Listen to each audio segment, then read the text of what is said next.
से गइल बारा संग में तू सुत के जहिया से गइल बारा संग में तू सुत के बेरी बेरी मन मोरा हुलहता हुलहता हुलहता। अरे दिन में होखे तीन फेरा उलटी धीरे धीरे पेट यार फूलता। दिन में होखे तीन बेरा उलटी धीरे धीरे पेट यार फूलता। जहिया से गहिल संगे तू सुत के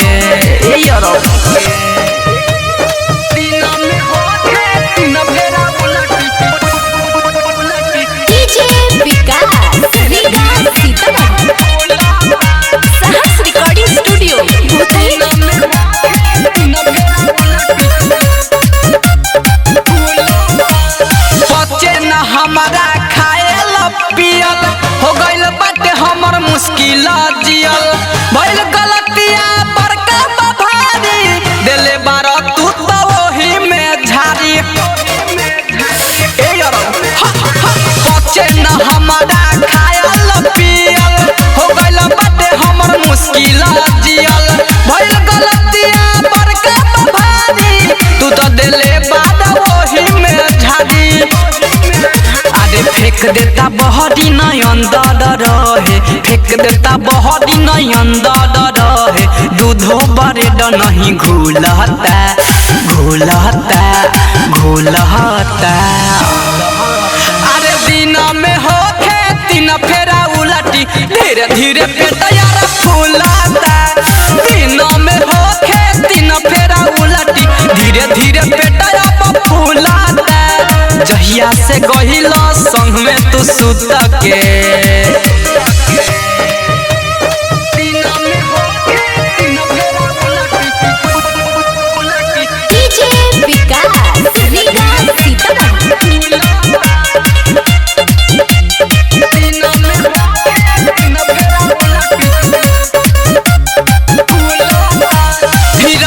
बिहारी आगे पीछे देखल साझे से लेके तू भोर तक ठेकल कहोई हमर उपाय लगा दो राजू रविंद्र से दवाई मांगा दो।